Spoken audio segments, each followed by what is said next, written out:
Audio Jungle.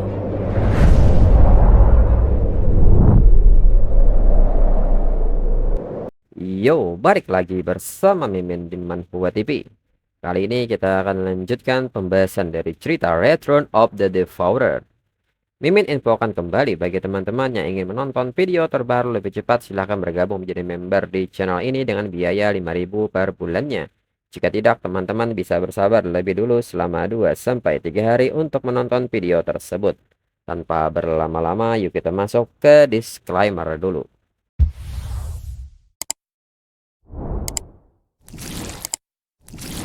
Disclaimer, silahkan abaikan hal ini jika kalian sudah mengerti. Ini peringatan mengenai konten di channel ini. Video ini berisi alur cerita komik yang mempermudah bagi teman-teman untuk mengetahui isi ceritanya dan memahami alur ceritanya. Jika ada kesamaan tokoh, tempat, maupun isu yang sedang hangat, itu benar-benar tidak disengaja. Dan peringatan bagi teman-teman untuk tidak mencontoh atau meniru perkataan maupun perbuatan yang tidak baik yang ada di video ini, karena cerita ini hanyalah fiktif belaka. Jika mengerti, yuk kita masuk ke ceritanya. Si Chan pun menatap Jiang Zian dengan tajam dan menilai Jiang Zian ini tidak pernah berhenti. Haruskah dirinya menghabisinya, setidaknya hanya melumpuhkannya saja. Namun kembali Gong Ting meminta Jiang Zian untuk tenang. Jangan terlalu tidak menghormati rekan setim mereka. Jiang Zian pun kaget saat mendengar kata rekan satu tim. Gong Ting pun kini mengajak si Chen untuk bergabung ke sekuatnya. Mereka akan selesaikan penilaian pertarungan kelulusan bersama. Skor tertinggi dalam sejarah itu akan menjadi milik mereka. Malong yang menyaksikan ini pun menyebut bahwa Gong Ting benar-benar mengundang si Chen bergabung secara pribadi. Di samping itu, Jiang Jian yang menyaksikan ini menilai, jika si Chen ini bergabung, maka seseorang harus keluar dari tim. Bagaimana dirinya akan menjelaskan hal ini kepada saudara-saudaranya? Bergabung dengan Gong Ting berarti dijamin mendapat tempat pertama dalam penilaian pertarungan kelulusan. Begitu banyak saudara yang tidak bisa masuk bahkan dengan suap. Apa yang memberinya hak untuk itu? Tapi karena Gong Ting yang mengundangnya secara pribadi, dirinya tidak bisa memberinya wajah. Jiang Jian pun dengan menekan ketidaksenangannya kini mengatakan dengan si Chen dengan senyum terpaksanya bahwa karena itu masalahnya, dirinya akan mengucapkan selamat datang ke tim kepada si Chen. Namun di detik Jiang Jian meletakkan tangannya di bahu si Chen, saat itu juga si Chen melempar tangan Jiang Jian serta mengatakan bahwa dirinya tidak tertarik. Dan hal ini membuat Jiang Jian dan Gong Ting sangat kaget. Jiang Jian pun seketika bertanya apakah si Chen tahu apa yang baru saja si Chen lakukan dan katakan, mereka adalah tim dengan kekuatan nomor 1 di sekolah. Si Chen pun mengatakan bahwa itu tidak ada hubungannya dengan dirinya. Selain itu, Jiang Jian terlalu berisik dan meminta Jiang Jian untuk tidak mengganggunya mulai sekarang dan segera si Chen mengajak teman-teman sekamarnya untuk pergi. Jiang Jian pun sangat marah dengan perlakuan ini. Lalu orang-orang sekitar menyaksikan hal ini pun tidak menyangka si Chen berani menolak Gong Ting. Apakah si Chen benar-benar punya nyali sebanyak itu? Gong Ting adalah ketua OSIS. Di samping itu, Malong kini berbisik kepada si Yang Yu bahwa si Chen pasti ingin menempati posisi pertama sendirian.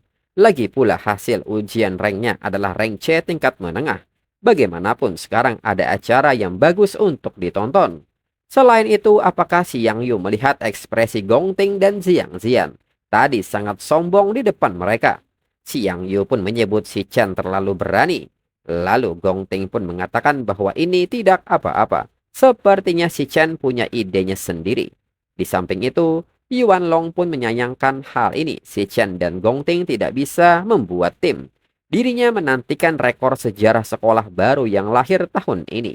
Ling Yu pun bertanya bukankah lebih menarik seperti ini. Gong Ting lahir dengan sendok perak di mulutnya. Penolakan ini baginya adalah deklarasi perang yang telanjang. Presiden sekolah mereka bukanlah seseorang yang mudah ditangani. Lalu Jiang Jian pun mengatakan bahwa si Chen hanya mendapat perhatian karena kesalahan dalam hasil penilaian. Dia benar-benar mengira berada di rank C. Gong Ting pun bertanya bagaimana jika hasil ujiannya tidak salah. Bahkan jika ada hanya satu kesempatan dalam 100 juta kesempatan, dirinya sama sekali tidak bisa membiarkan orang lain mengambil tempat pertama miliknya.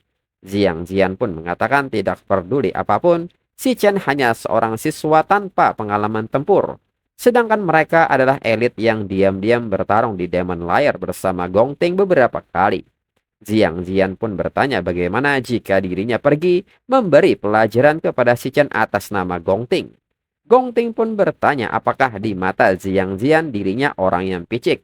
Jiang Zian pun seketika panik dan tidak membenarkan hal itu, dirinya hanya salah bicara. Gong Ting pun mengatakan bahwa dirinya tidak berminat karaoke hari ini. Jiang Zian dan anggota lain bisa mengatur semuanya sendiri.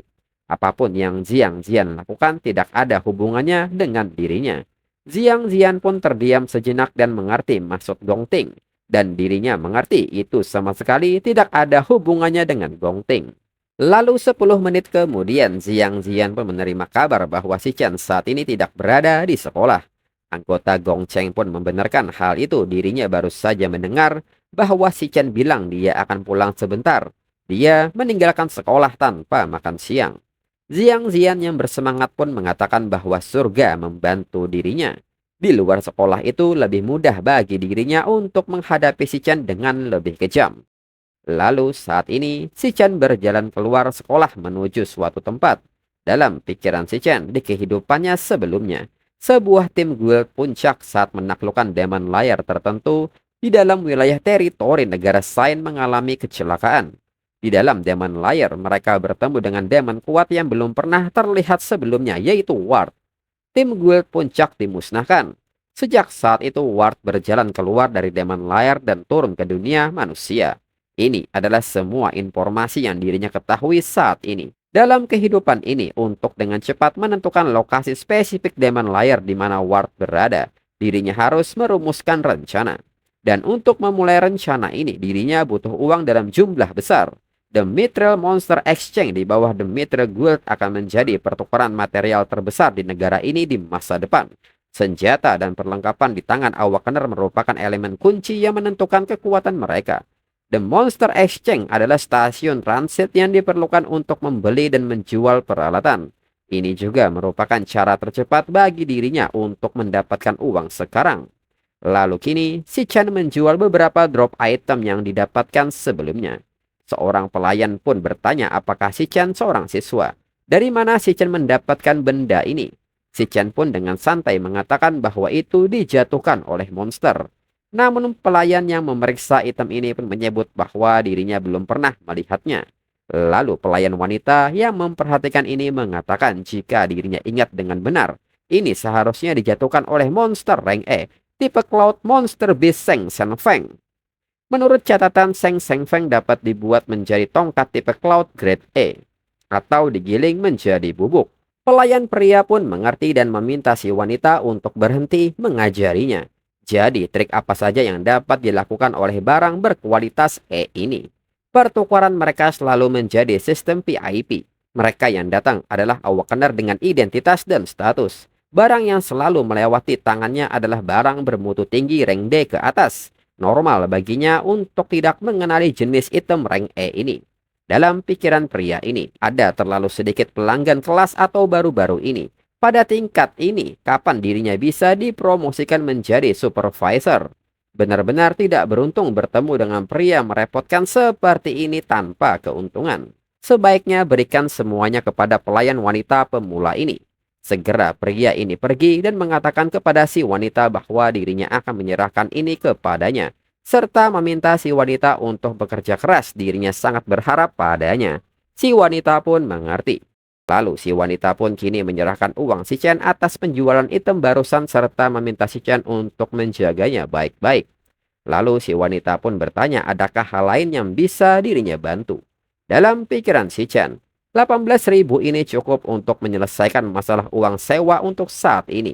Dan selanjutnya si Chen pun mengeluarkan senjata milik Purgatory Rakasha dan meminta tolong kepada si wanita untuk melihat hal ini. Si wanita pun kaget dengan senjata ini dan menyebut senjata pedang besar ini sangat keren.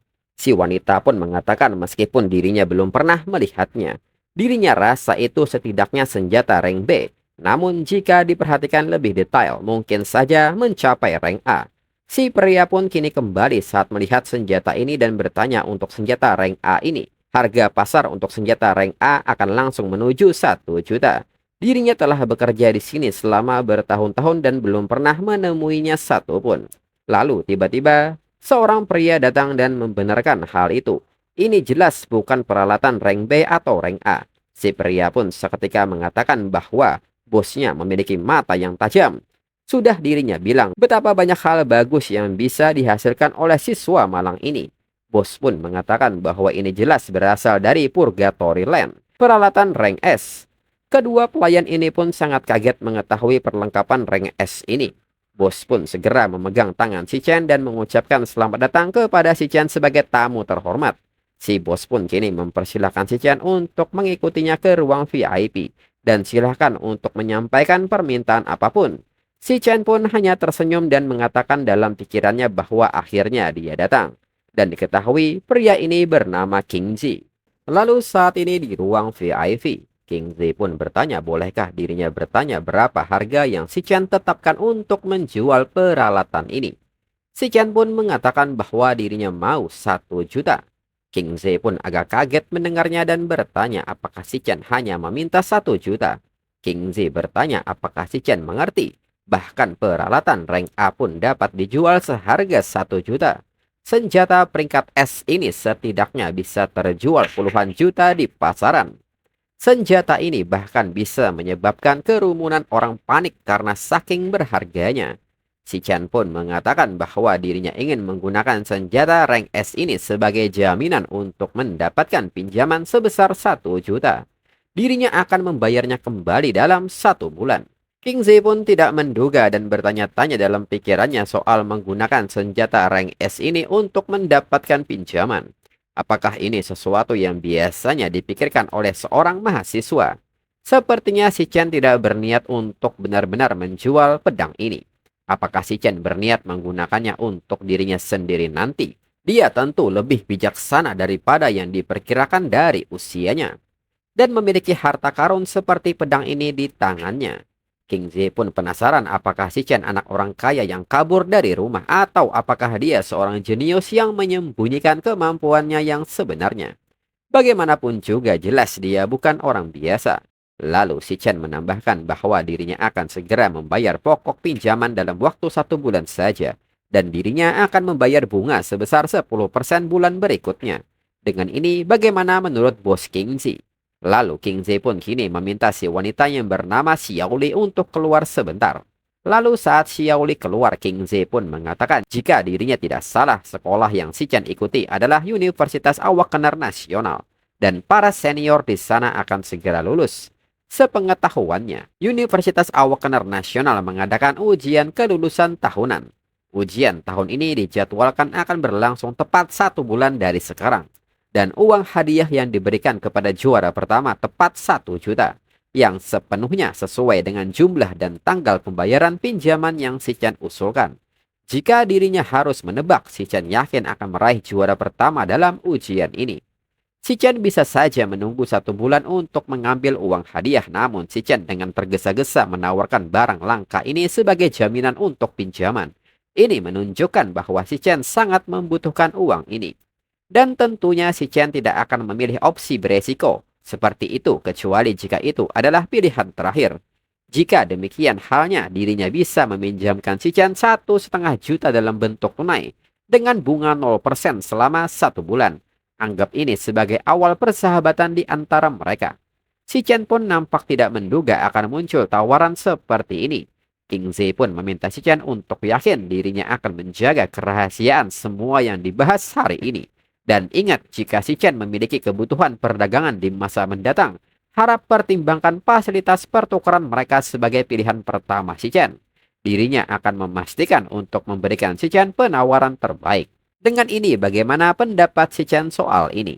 Dalam pikiran si Chen, hanya dengan beberapa detail, King Zi mampu menyimpulkan situasi dan kebutuhan dirinya. Ini mengesankan. Dan bukannya mengambil keuntungan dari kesulitan dirinya setelah dia mengetahuinya. King Zi bahkan menawarkan dirinya persyaratan yang lebih baik demi kemitraan jangka panjang. Tidak heran King Zi akan mampu menjadikan Mitra Exchange sebagai bursa utama dunia di masa depan. Untuk melenyapkan Ward, dirinya tidak bisa hanya mengandalkan kekuatan dirinya sendiri. Itulah sebabnya dirinya perlu mulai mencari sekutu yang dapat dipercaya. Kemudian si Chen pun kini membuat tanda di kontrak yang telah disepakati. King Zi menyebut bahwa kontrak sihir telah selesai. Dana telah ditransfer ke akun si Chen. Lalu berbicara soal itu karena si Chen menggunakan senjata hebat seperti itu sebagai jaminan. Apa yang akan si Chen gunakan untuk ujian kelulusan? Apakah si Chen ingin dirinya meminjamkan beberapa peralatan? Mereka tidak memiliki peralatan rank S saat ini, tapi di toko ini mereka masih memiliki cukup banyak pilihan item peringkat tinggi termasuk beberapa peralatan rank A dan rank B. Si Chen pun mengatakan bahwa dirinya tidak memerlukannya, dirinya masih punya senjata lain. Hanya saja mirip seperti yang dirinya tinggalkan di sini.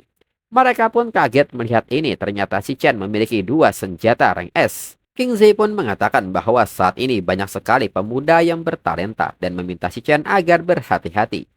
Setelahnya King Zi pun mengucapkan terima kasih kepada Xiao Li yang terus membantu klien penting seperti itu.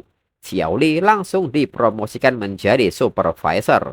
Lalu sesaat si Chen hendak pergi, si Chen ingat sesuatu dan ingin membeli sesuatu. Lalu kini berpindah ke tempat lain. Si Chen pun kini telah tiba di sebuah bis terminal. Dalam pikiran si Chen, dalam kehidupan terakhirnya, keluarganya berjuang secara finansial untuk sementara waktu. Dulu dirinya sudah lulus tapi belum awaken. Jadi tidak ada guild yang mau menerima dirinya. Dirinya bergegas untuk mengambil pekerjaan tambahan dan masih belum menghasilkan cukup uang untuk mengumpulkan uang sewa. Adiknya dan dirinya harus hidup cukup hemat agar bisa bertahan hidup. Dan di saat yang sama, Xion mendapat surat pemberitahuan bahwa dia lulus di Institut Seni Pusat Internasional. Namun pada akhirnya Xion mengetahui kondisi finansial mereka dan beralasan bahwa institut ini terlalu jauh dan Xion ingin tinggal di dekat si Chen. Xion sangat khawatir akan menambah beban keluarga sehingga Xion menyerah pada sekolah impiannya. Lalu si Chen yang memperhatikan sekitar pun menilai bahwa ini sudah cukup telat.